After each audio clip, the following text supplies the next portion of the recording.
Hey, vamos ver a história de Phyrexia. Tudo será em menos de 15 minutos.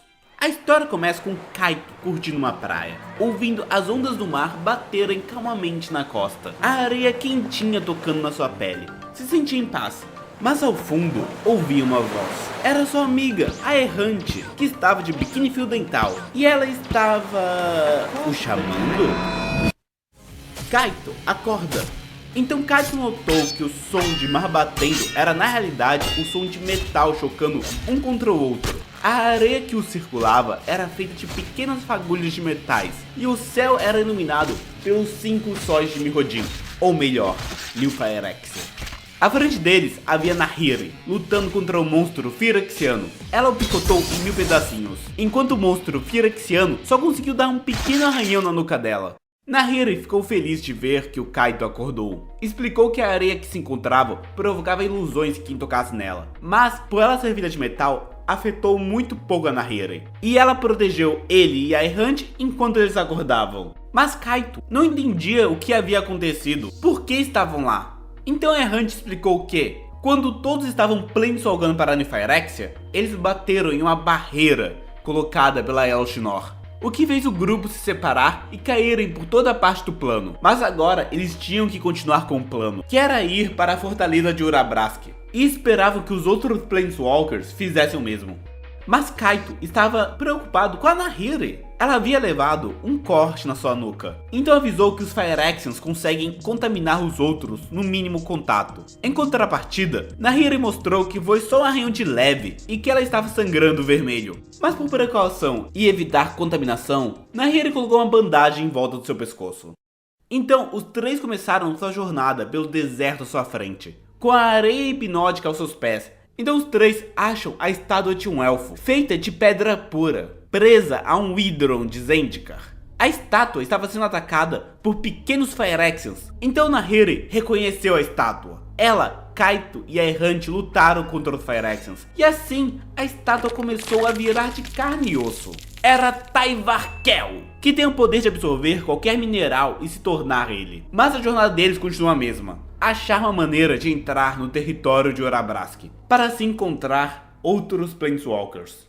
Felizmente, eles encontraram alguém melhor que um Planeswalker: Melira, uma Mirran curandeira que é imune aos óleos Phyrexiadores. Então Melira afirmou que ela também estava surpresa, pois não achou mais nenhum dos Planeswalkers. Assim, ela falou que eles iriam até a fornalha esperarem os outros. E notou que a Nahiri tinha bandagem em seu pescoço, mas resolveu ignorar isto para explicar a estrutura de New Phyrexia. Vamos explicar como funciona o mundo de New Phyrexia, que é dividido em esferas, com cada camada uma dentro da outra, e a gravidade entre elas sendo toda bagunçada. A primeira esfera, a esfera mais exterior, é a Fachada Gloriosa, mostrando o sucesso de dominação do planeta para jogar a glória na cara dos Mirrans sobreviventes.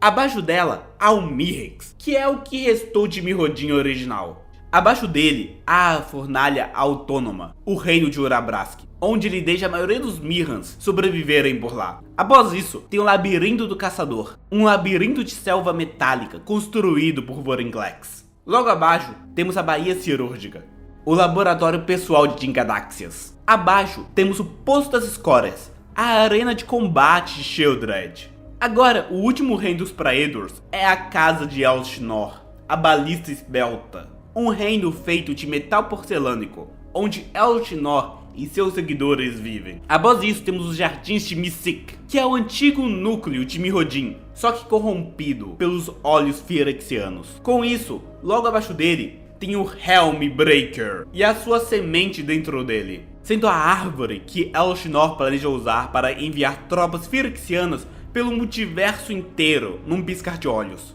Após explicar isso, Melira decidiu testar os reflexos dos Planeswalkers. Então, quebrou o chão, fazendo todos caírem na Fornalha Autônoma e nos acampamentos dos Mirrans, sendo um tombo danado, ao ponto que a errante perdeu o controle da sua centelha e começou a planeswalkar por todo o plano. Em outro lugar de New Phyrexia, Elsbeth se via numa praia, ouvindo os sons do mar calmante e seu marido Daxus, usando um biquíni fio dental. Ela sabia que era uma ilusão logo de cara. Daxus não ficava bem de biquíni vermelho. Então ela acordou se vendo atacada por tropas firexianas, ao lado de Kaia. Kaia lutava incrivelmente bem e junto com Elsbeth, as duas destruíram os Firexes. Então as duas começaram sua jornada para a fornalha autônoma. Chegando na fornalha, Elsbeth encontrou Koff. Seu amigo na guerra ainda estava vivo. Ela estava tão feliz, tinha tanta coisa para falar, muitas histórias, amizades, amores e a vida inteira. E o outro grupo de Planeswalkers também havia chegado. E Elspeth estava tão feliz de ver que a Melira também estava bem. Ah, e o Jace também estava lá. Ele estava com inveja de não ser o centro das atenções. Então puxou a atenção de todo mundo para ele. Jace explicou o plano. Eles iriam para a semente do Helmbreaker, para explodir o novo Sylex e explodir a árvore antes que ela conectasse com o multiverso, avisando que talvez isso destruísse Mirrodin. Ele tinha certeza que ia destruir pelo menos o centro dele, e talvez acabasse com o plano inteiro. Melira e os Mirrans aceitaram isso. Então em seguida, Jace fala que os únicos que sabem ativar o Sylex é ele e a Kaia. Então eles devem evitar se colocar em situações arriscadas. Felizmente, sabe todas as camadas do plano? Então, os Mirrans fizeram um buraco que dá direto até o posto das escórias. Então dá para pular as camadas do Vorinclex e do Jin-Galaxias. O exército de Urabrask já estava quase atacando o reino de Alshinor. E até mesmo algumas tropas de Sheoldred iam ajudar no ataque. Então eles não tinham mais tempo. Bora se preparar e pular no buraco. Mas Kaito perguntou se eles iam esperar os outros Planeswalkers. Jace afirmou que não. E a Kaia afirmou que provavelmente Nissa e Luca devem estar muito bem.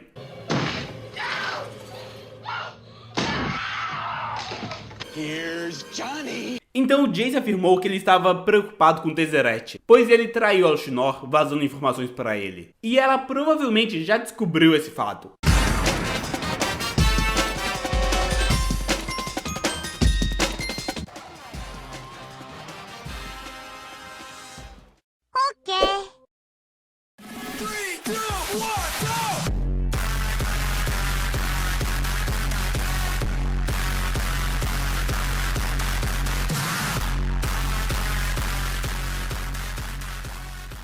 No outro lado da sala, Nahiri foi chegar-se um ferimento no pescoço. E depois de tirar suas bandagens, ela teve uma surpresa.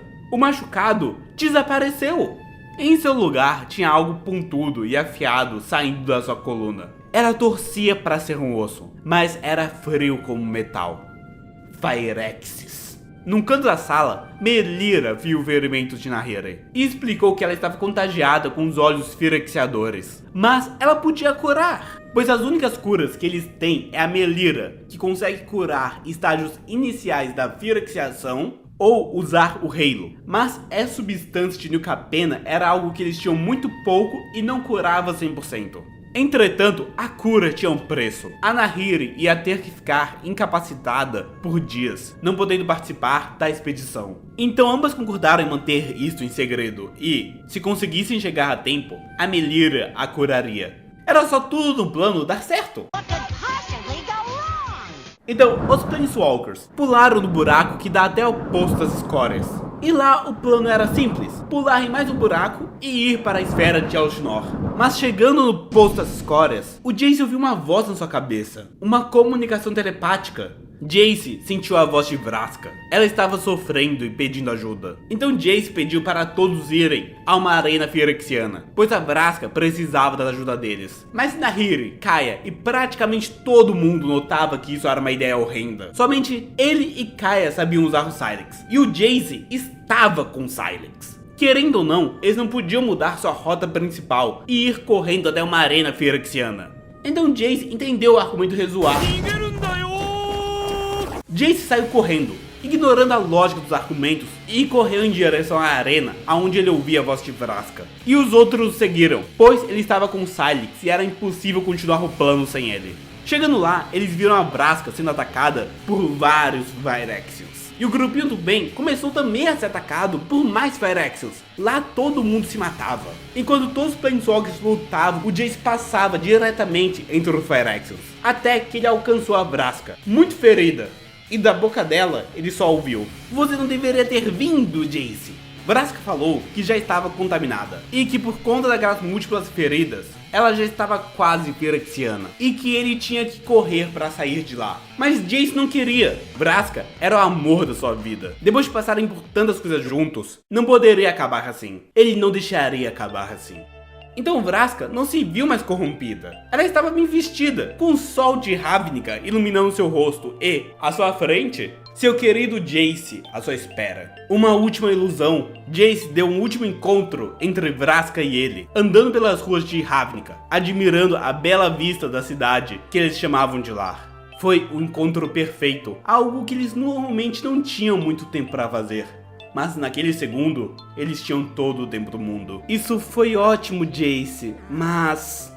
Vraska parou por um momento. Já é tarde demais para mim. Eu não vou te deixar. Jace afirmou. E você também não pode deixar, Jace. Já é tarde demais para você também.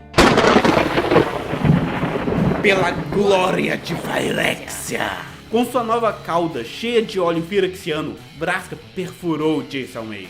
Jace se livrou da Vraska e saiu correndo, voltando para seus colegas Planeswalkers, que já estavam no limite de aturar o Jace enquanto tinham que batalhar contra uma horda de Phyrexians. Ele se viu preso entre os Phyrexians, não tinha mais como fugir ou lutar. Então Nahiri, que se sentia cada vez menos ela mesma, pulou entre os Phyrexians, não ligando para os machucados que levava. Então, com toda sua força, já se tornando uma Phyrexian, ela abriu um buraco gigante no chão pesado da arena de Sheoldred e fez os heróis caírem direto na baliza esbelta. Felizmente, aquele reino porcelânico de Alshnor estava vazio. As tropas de Urabrask da Sheoldred começaram a atacar, ocupando os soldados de Alshnor, dando caminho livre para eles chegarem à próxima camada, os jardins de Mystics. E eles passariam rápido por ele, até que ouviram uma voz bem baixinha e robótica. Naquele reino, eles acharam Karne, pai de Mirrodin e o pai das máquinas, com o corpo dele todo destroçado, não podendo se mexer. Ele falou que a Elshnor o tinha recusado. Os Phyrexians tinham colocado seu pai no asilo perpétuo, que era aquele fim de mundo. Só que o robô velho ficou animado quando viu que eles tinham um novo Sylex. Assim, eles podiam explodir tudo. Ele avisou que aquilo provavelmente ia destruir todo o Mirrodin. Então Melira e Coffee ficaram para ajudar o Karne, enquanto o resto do grupo ia descendo para a próxima camada. No meio do caminho, eles encontraram o Ajani Phyrexiano e o Tibalt Phyrexiano. Então, Elsbeth e Daivarkel participaram de um tag duel contra os Phyrexianos, deixando os outros passarem. Agora, Kaya, Jace Phyrexiano e Kaito chegaram até o Helmbreaker e...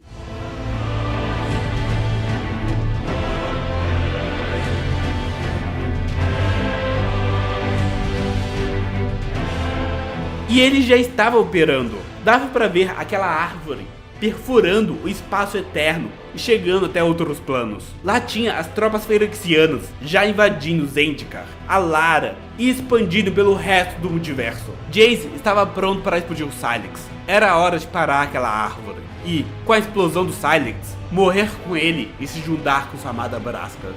Mas Kaya disse para o Jace parar. Era tarde demais. Se eles explodissem o Sylex ali, a onda da explosão ia passar pela árvore e explodir os outros planos também. Se eles ativassem o Sylex, eles estariam destruindo todo o multiverso.